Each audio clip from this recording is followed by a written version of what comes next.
in the second part, I have to say, being beaten up by Ray Fiennes was pretty fun.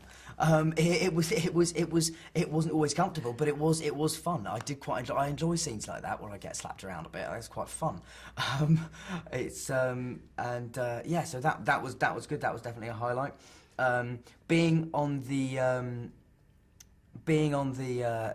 underground cart, which takes us inside Gringotts, being on that cart with Rupert, a guy called John, Warwick Davis, and Helena Bonham Carter, and then Emma, was great fun, because it was just, we were all soaking wet. It was you know, we were just making jokes, and it was hilarious. It was really, really good. That was a fun day, definitely.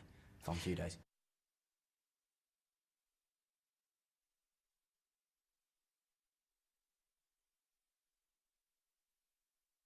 Weirdly enough, the most emotional shot of the film was probably the last one, which was not an emotional scene, but it was a scene where literally, it was a shot of me jumping into a fireplace at the end of the Ministry of Magic chase scene, and then after that, that was our last shot on the film, and so that was how we ended it. I think the other emotional scene in this film is the one that I've been most looking forward to as well, was the scene where I walk into the forest and suddenly I see my parents and Sirius and Lupin standing in front of me, and that was an emotional scene, also because Gary came back for it, and you know, and also because, you know, Adrian and Geraldine, who play my parents, are wonderful, and I'm in a way, personally, why I'm so sad they died is that I would have loved to act more with them.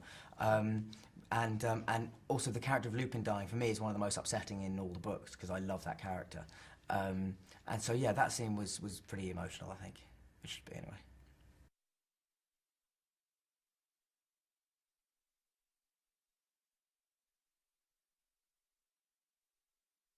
Fight for your life, I suppose, would be one of the main themes. It's a battle to save Hogwarts. It's a battle to survive.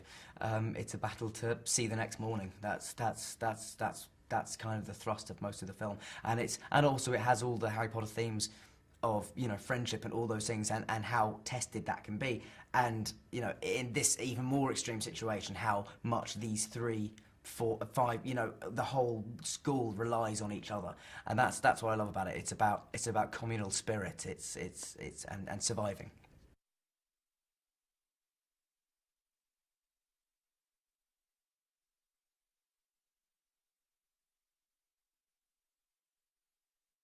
I like to think it has in some ways. Certainly for fantasy films, I think we've you know, us and Lord of the Rings. I think you know, we obviously came out around the same time, and they were just, at that stage, sort of designed for a much older audience, you might say. But yeah, I mean, I certainly think we've set a very high standard, because we've had fantastic directors, and we've also shown that we're not afraid of taking it in a direction that wouldn't necessarily be expected. You know, I don't think many people expected either Alfonso Cuarón or David Yates to be names in the hat for any Harry Potter films.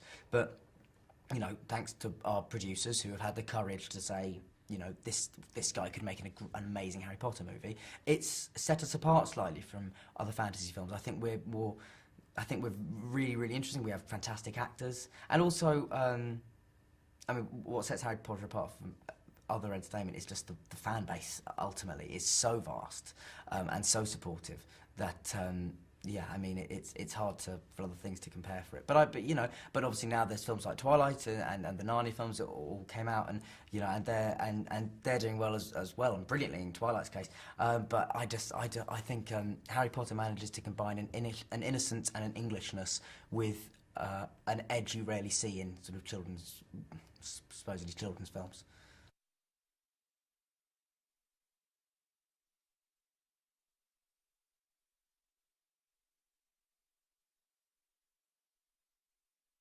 It was no, it was quite sad, but it was, I think, more than letting ourselves be soppy and nostalgic about it. I think we just used the pressure we felt, because we knew it was the last one, to spur us on to try and make it the best one we could. I think we channeled that energy into a more positive, sort of constructive frame of mind.